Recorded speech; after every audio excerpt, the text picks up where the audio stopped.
Hello internet, I'm back with another video, and this time I'm actually going to be doing those tutorial videos I've been talking about. And what better way to start this tutorial series than a how to draw eyes video that I've seen like everywhere on YouTube. But I thought it wouldn't hurt if I added to the pile, so here I am. Now for this how to draw eyes video, I'm going to be starting out on the basic realistic style, and from that point just branching out to many different stylistic options that you can take. Now to start off, I'm just going to be drawing the realistic eye in 3 different positions. Now the reason for this is so that I can show you the structure and the form of the eye. Many people may not think that this is like important or anything to stress. However, when it comes to style, it's going to be needed. Now, this one's just going to be the straightforward view, side, and 3/4.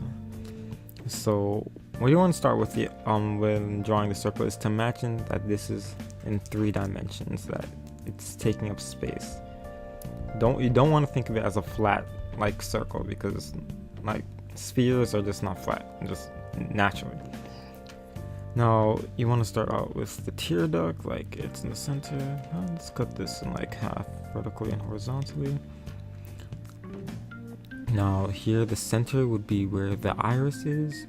The iris never changes size whatsoever. It's important to remember that, especially when it comes to realism, because many in terms of media and like styles, like when someone draws a surprise face, they'll make the iris smaller. Now in terms of realism, that's not the case. So just draw the tear duct here. It's a bit outside the eye. Come up here and dip down.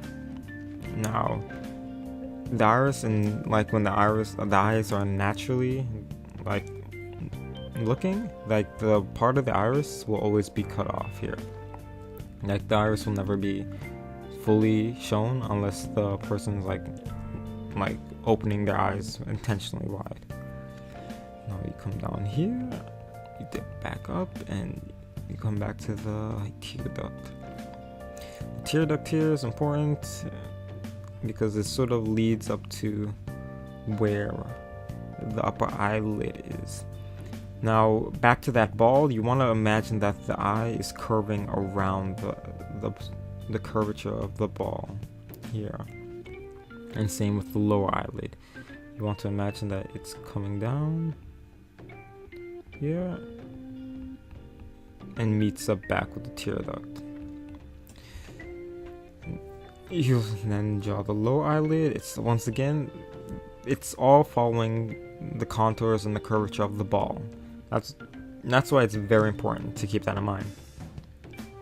Now for the upper eyelid, you want to once again follow it, but then keep in mind this folds of the skin coming down and sort of like tapering off there. Now let me just draw the pupil here. I'll shade that in. And yeah, we technically got basically the eye down right now. It's just lacking just any real rendering so far. Let me just draw the eyebrow comes up and sort of dips down like at the last third of the eye. Okay. Now in terms for rendering, you want to imagine the eye like in a wireframe, to imagine all the curves and contours of the eye. This really helps when it comes to rendering, because you want to know where all the plane shifts are. You want to know where all like the parts of the eye curves. And this helps in terms of lighting, because you know what parts hit the light and what parts don't. So from the brow to the eyelid, it sort of curves down. Now the upper eyelid, it comes back out here. Okay. Now for the lower eyelid, it dips back in. Eyeball curves up. That's once again, you always have to think of the eyeball as a three-dimensional shape. Like, without thinking like that, this doesn't make sense. Okay, it comes back out and it comes down the lower eyelid like this. Then it comes back on the face, but that's for later. Okay.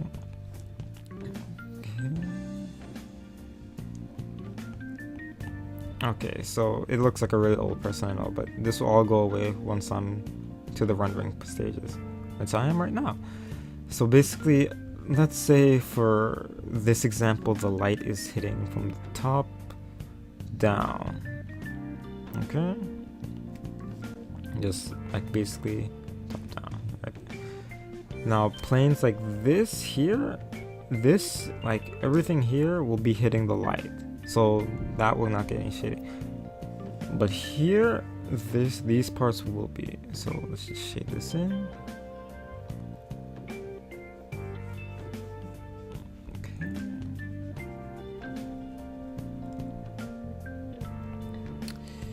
Now, like I said, the wireframe helps a lot. You don't always have to keep drawing this wireframe. Like as you keep doing it, you just slowly know it, and that's where practice comes in, because like I said, not a lot of people know all this stuff about the eye, hence why this video is here to help you guys out for those who don't know. Okay, now since the lower eyelid is not getting hit by the light, it's all dark here.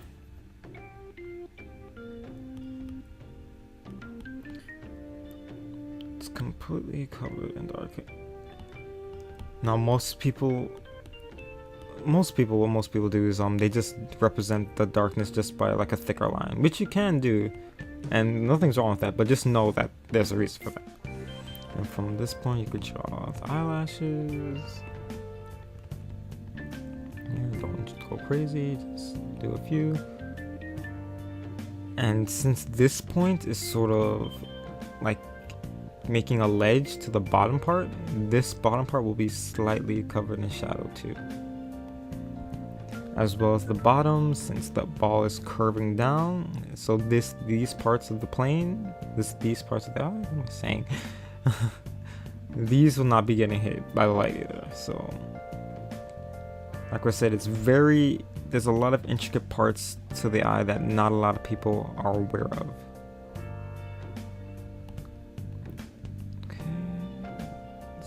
These parts up.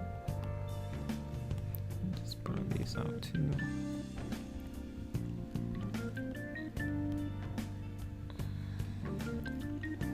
Okay, and the bottom, the lower eyelid, this will be getting to light since it's facing up. So let me just get my eraser and really make this part stand out.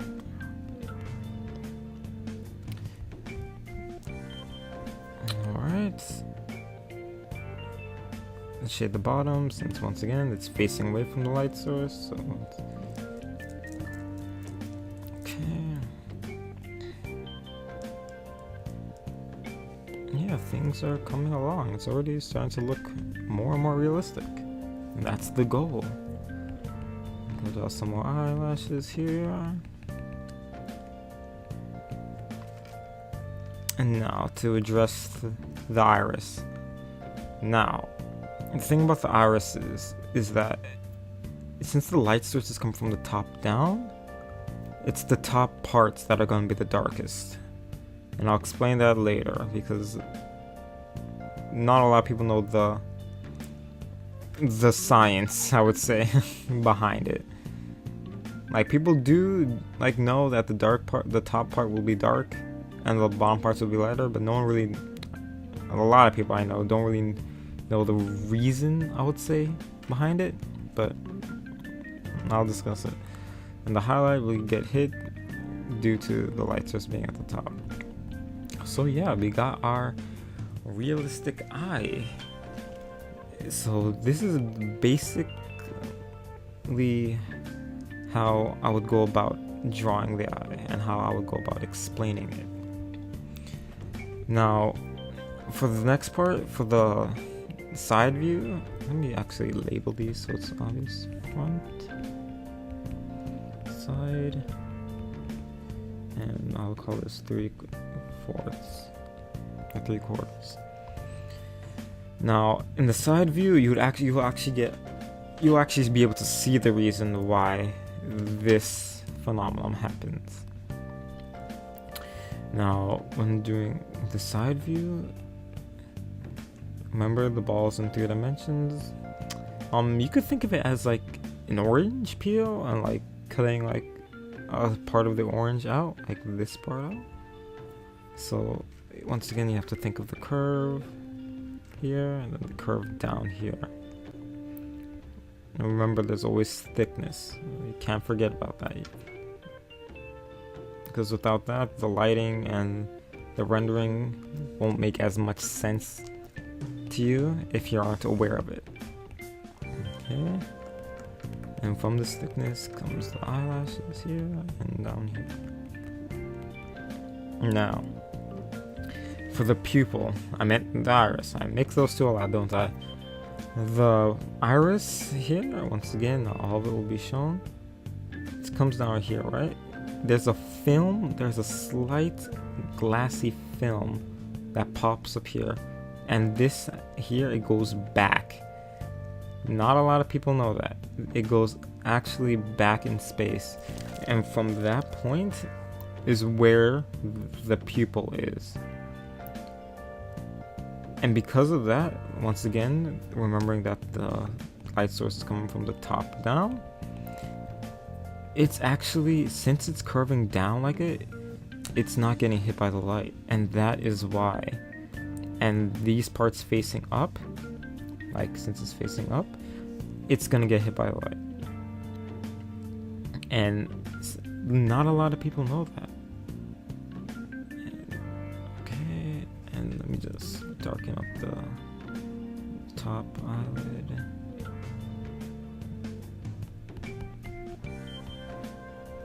However, because of this glassy like part, like film right over here, because that's still a thing, that's where the highlight comes from. And depending on where the light source is determines where that highlight's going to be. So don't always think that, oh, it's going to be at the top like corner. It's not always going to be there. It's totally dependent on the light source, and the size is also dependent on the light source too. So yeah, we already have it forming and coming out. Okay, and just like this part here, just sort of go over the shading of the parts getting hit by light. I'm hoping this is all making sense, by the way, because this stuff is not really easy to get on the first time, I'll admit. Like, when back in the day, like the days of elementary school and middle school, where you're just doodling on your desk, I highly doubt that any of this is on anyone's mind. And we were young, we didn't really care for the anatomical correctness of our eyes. We just said that this was fun to do and we liked doing it. And there was nothing wrong with that. It was a much simpler time back then. Man, I miss those simple times. Okay, I'm just lighten this part here. And yeah, that is the eye in the side view. Now the 3/4 view, you're gonna have to sort of do some crazy stuff with this one. I'll make it more extreme here, and that's where the pupil will be. The iris, I mean. I mix those two up a lot. Now we have the tear duct here. Now because this is, we have, like I said, the ball, it's still there. The 3 dimensions still there. So you have to curve up. Like we said, imagine the orange peel, the orange. So you follow the curve, you're at the corner, and you're back at the tear duct here.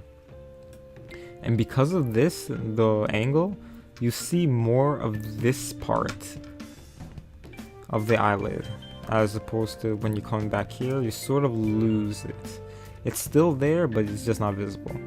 The same with this part. You're able to see this part of the lower eyelid, but as you're coming up, it sort of disappears. As I said before, it's you have to think of this in 3 dimensions, or it will not work. It just won't. I mean, it could still work, I guess, in theory, but it'd be by accident, and we want to be able to do this willingly with the intent. Now, get the eyelid in, get the lower one, and yeah. I think I should make this a bit thinner. Okay. Alright. And as I said before, the whole iris should not be in it. It's the pupil sort of in the back, since as I said before in the side view, it's the pupil is just at the back, like sort of laying there. Darken up the corners since the lights just come from the top down. You get light as you go down. Get the highlight in. So, let me just sort of clean this up. It's messy. Get the eyelashes in. Ooh. Okay. And the shading. And trust me, the more you do it, the more it just comes naturally too. That's what I like. That's probably the most greatest thing about art. The more, or anything, I should say, anything with practice. The more you do it, like it's just there. It's ingrained in your head. Because I would say like I had to do this like over and over again just to get this down. Because this is not supposed to be easy. I would say like I'm here to explain it so it is easy, but this isn't not really an easy topic, and that's something people don't realize. Okay, lower eyelid.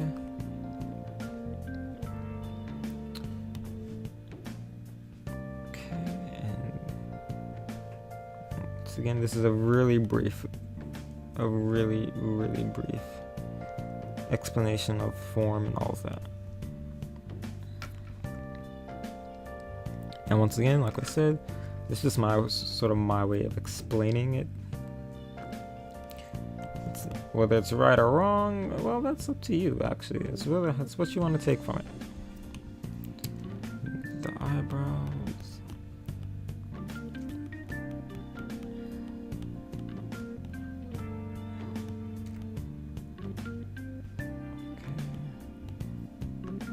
And yeah, we got our 3 different views. The front, side, and 3/4 or 3/4. Now, how does this help with style at all? Well, if this could all be classified as realism, let me just realism. What comes next is style. And style, we could break it down to things like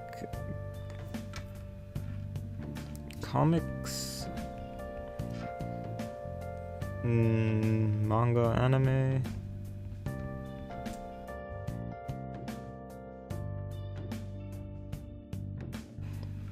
and let's just say cartoons. In the sense of like maybe like Disney, that's a good example. Now, for comics compared to all these here tend to follow the realism baseline the most. Now, let me just jog a few examples. Say like think things like Superman, Spider-Man, like just the iconic American comics that you all know. Now, Okay, if I were to just draw a head.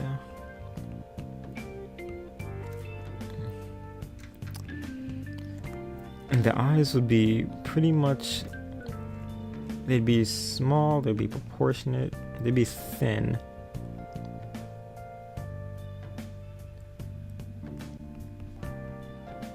And basically, yeah, they keep the proportions small and realistic.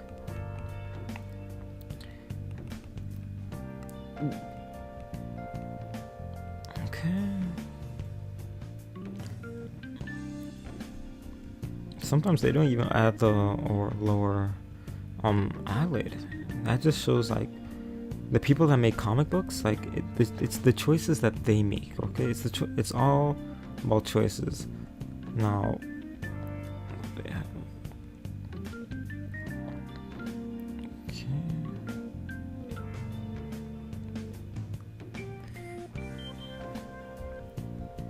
All right. Now, what these eyes share? Oh, they're a bit off, aren't they? Let's move these over a bit. Okay. Now, what these eyes share with the realistic eyes, they keep the size like more or less proportions to the face. They keep the upper lid. They may not have the lower lid. If anything, they'll add the tear duct, and if anything, they can add the eyelashes to it. That's I have it here.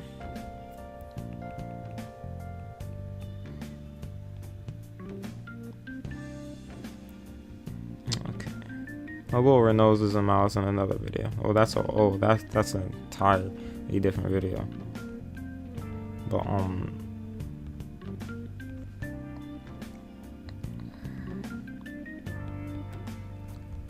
But yeah, I would say that comic books, they just keep the base like realism. They keep more of the proportions from a realistic style.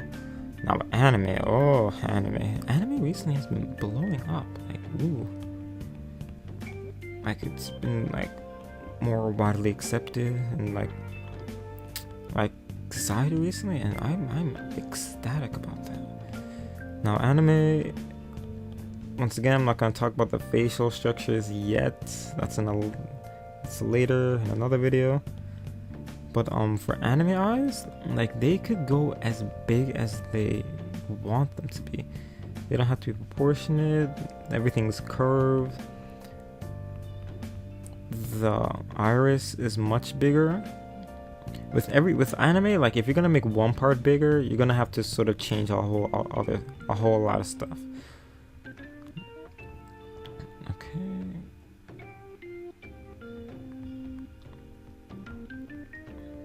Get the eyelashes in. For this kind of style, you don't have to have the tear duct. You don't even have to add the lower eyelid. It's just gonna look weird. The highlights are also big. Okay. And then usually in most anime, they don't stick with just one highlight. I mean, there are definitely realistic manga and anime. Not to say that there aren't. Like, hell, look at Vagabond. Ooh, Vagabond. You could look at things like Takashi Obata and Death Note and all that stuff. Like, there are just many different styles that exist. Okay. And then there's the eyebrows. See, like the upper eyelid could be just described as just a stroke. And so is the eyebrows. And then there's the nose. If there even is one, because anime, they could entirely omit the nose and it will still look fine. Will it look fine? I don't know. Does this look fine? Gonna give it a bit of a nose. I don't know. Or a line. And some hair. some anime here. Okay, that's fine, right? Now cartoons. This is a tough one.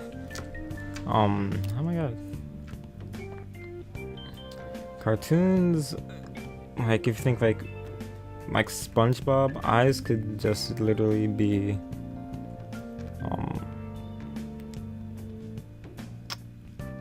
eyes could literally just be a circle and with a dot inside. As creepy as this is looking right now. Okay, let me stop. Let me stop. Let's say we have like a guy with a hat.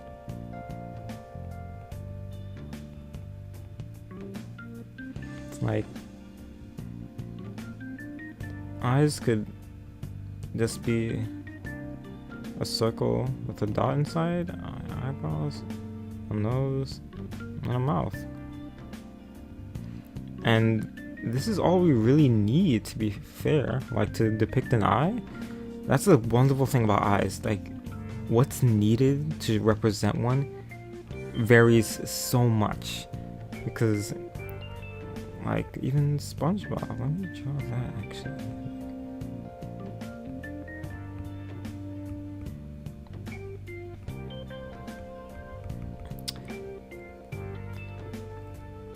Oops, what am I doing? SpongeBob's eyes are like crazy looking. Like it's just like a ball and just the eyelashes. Like it's what's just, you don't need a whole lot to draw an eye. It's as simple as that. And people could register it as an eye. Like even look at the base smiley face emoji. Not even like the circle.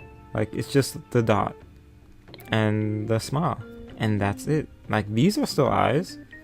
Like we know that they're eyes on the face. We just see it as that, and that's all it takes.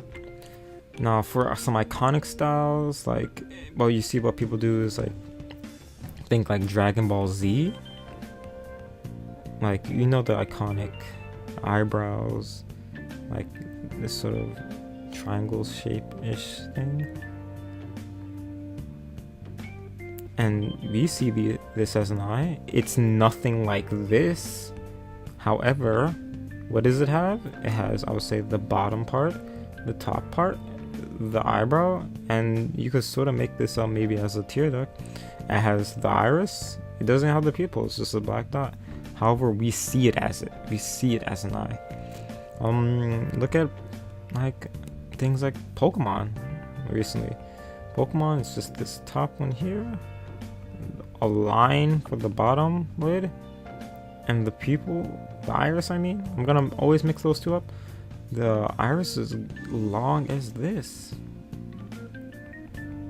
and they have these plushy things, and then eye. Then a line for the eyebrow. And it could just go everywhere. It could go all over the place. One Piece, like One Piece, they have Luffy with the upper, lower eyelid, and then the dot. And they have his scar and his eyebrow. And the thing about this One Piece, it may be a manga or anime. However, what does it most like resembles? It resembles more of a cartoony Disney-esque style with the simple dot and the circle for the eye. It doesn't have to go as crazy as this, and it doesn't have to be as anime as this. That's the thing about style. It could go anywhere. It's all up to you. It just needs to share just the basic minimum needs in terms of what makes an eye. So yeah, now I hope that this was a very informative video. I might go back and do this again to sort of see like what else I could brush up on. And yeah, I'll do more videos of different body parts and like the nose, the lips, the ears, and the whole face in general. Well, for the whole face in general, I'm gonna break down what all this is. But as I said, that's for another video. I hope you enjoyed the video, and I'll see you in the next one. Bye!